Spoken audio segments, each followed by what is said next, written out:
नमस्कार, तुमच्या सर्वांचं स्वागत करतोय आपल्या चॅनलवर। मित्रांनो, गेल्या अनेक दिवसापासून म्हणजे जवळपास 25 ते 26 दिवसापासून जे बौद्धगया या ठिकाणी बौद्धबंतेंचं आंदोलन चालू आहे। ज्या ठिकाणी आंदोलन चालू आहे त्या ठिकाणी त्यांची माग आहे की त्या ठिकाणी असणारे ते महाबोधी बुद्ध विहार आहे त्यामधून जे आहे त्या ठिकाणी असणारे ब्राह्मण पुजारी किंवा कर्मचारी यांना त्या ठिकाणावरून काढून टाकण्यात यावं, त्या संपूर्ण मंदिरामध्ये फक्त बौद्धबंतेंनाच नियुक्त करण्यात यावं आणि हे आंदोलन जे आहे मोठ्या प्रमाणात आता पेटताना दिसत आहे। या आंदोलनाच्या ज्या ठिणग्या आहेत किंवा वनवा जो आहे संपूर्ण देशभरात मोठ्या प्रमाणात पेटलेला आहे। परंतु मित्रांनो, आता या आंदोलनावरून एका गोष्टीकडे पण सर्वांचंच लक्ष लागलेलं आहे। ती गोष्ट म्हणजे वंचित बहुजन आघाडी आणि बसपा।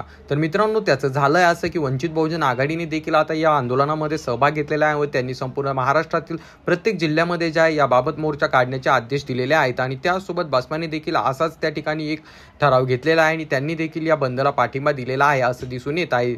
आणि त्यामुळे जे आहे आता सर्वांचंच लक्ष याच्याकडे लागलेलं आहे की हे दोन्ही पक्ष एकत्र येतात की काय आता असं सर्वांना वाटायला लागलेलं आहे।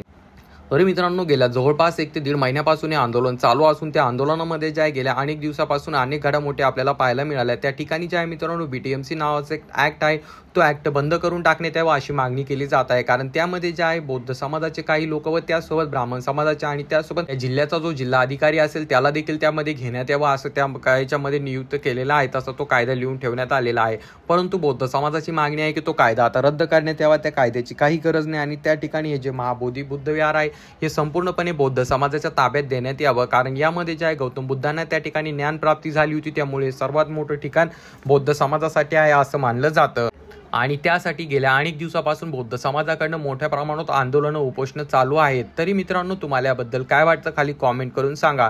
चॅनलवर नवीन असाल तर चॅनलला नक्कीच सबस्क्राईब करा।